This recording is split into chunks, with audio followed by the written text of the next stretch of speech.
dans le prochain épisode de Un si grand soleil. Tandis que Cécile accepte le marché de Gaël, Claire continue de cacher son mal-être. Attention, les paragraphes qui suivent contiennent des spoilers sur l'épisode d'Un si grand soleil diffusé demain soir sur France 2. Si vous ne voulez rien savoir, ne lisez pas ce qui suit. Vendredi 22 avril dans Un si grand soleil. Cécile accepte le marché de Gaël. Cette nuit, Mathieu, le complice de Pauline, a braqué un fourgon de la Banque de France dans la région de Limoges. 4 agents de la sécurité sont morts dont 3 pères de famille.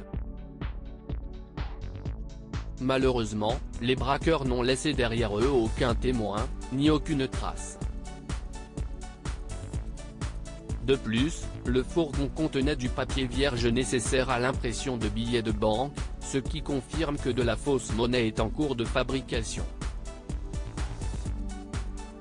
Avec Pauline Chollet à la manœuvre, ils ont de quoi éditer des millions d'euros. Monsieur Perrache, du bureau de la DRSI de Paris, contacte alors Cécile et l'informe qu'ils n'ont pas d'autre choix que d'accepter la collaboration de Gaël Lestrac. Désormais, elle est leur seule chance de réussir à faire tomber le réseau.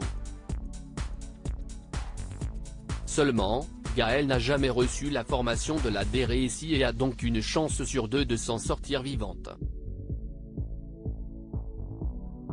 Toutefois, ce risque fait partie du deal proposé. Pendant ce temps, Yann fait part de ses doutes à Becker concernant la matonne interrogée la veille. Bien qu'il l'ait trouvée trop sur la défensive alors qu'elle était entendue comme simple témoin, le policier n'a rien qui permette de prouver qu'elle ait été payée pour les aider à s'évader. Peu après, Becker informe ses équipes que le parquet a autorisé la mise sur écoute du cousin de Pauline. De son côté, Cécile prévient Claudine qu'elle accepte l'offre de Gaël Lestrac. Tandis que l'avocate espère que la justice tiendra ses promesses, Cécile répond qu'elle ne peut malheureusement lui donner que sa parole. De fait, Claudine et Cécile vont devoir se faire confiance. Non loin de là, Gaël profite que Pauline prépare les plaques de faux billets pour lui poser quelques questions sur la fabrication.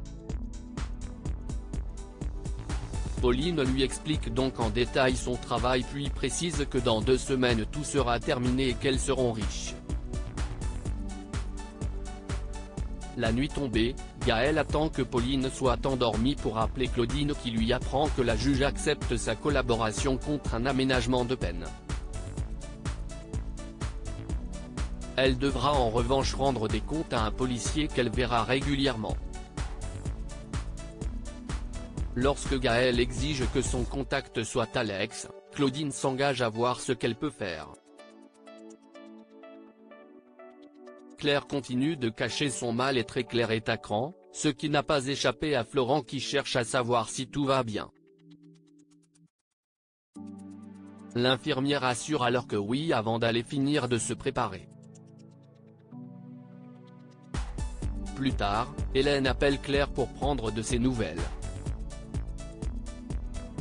Convaincue qu'elle a été droguée, Claire raconte qu'elle fait des recherches sur les drogues qui ne laissent pas de traces dans le sang. Tandis qu'Hélène l'interroge sur ce qu'en pense Florent, Claire avoue qu'elle ne lui a rien dit car elle-même ne comprend pas ce qui lui est arrivé ce soir-là. Consciente que les choses auraient pu être bien pires, elle la remercie de lui avoir évité d'être violée. Particulièrement de bonne humeur, Hélène retrouve ensuite David et lui présente ses excuses pour son attitude de la veille.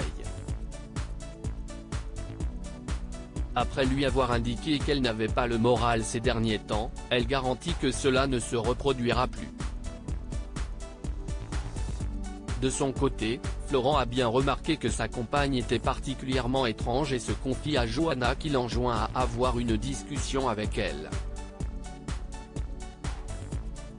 Sur ses conseils, Florent rentre chez lui et tente d'avoir une conversation avec Claire mais celle-ci continue de lui cacher son mal-être. En parallèle, Hélène regarde dans son téléphone les photos qu'elle a prises de Claire à son insu le soir de l'inauguration du Sensao.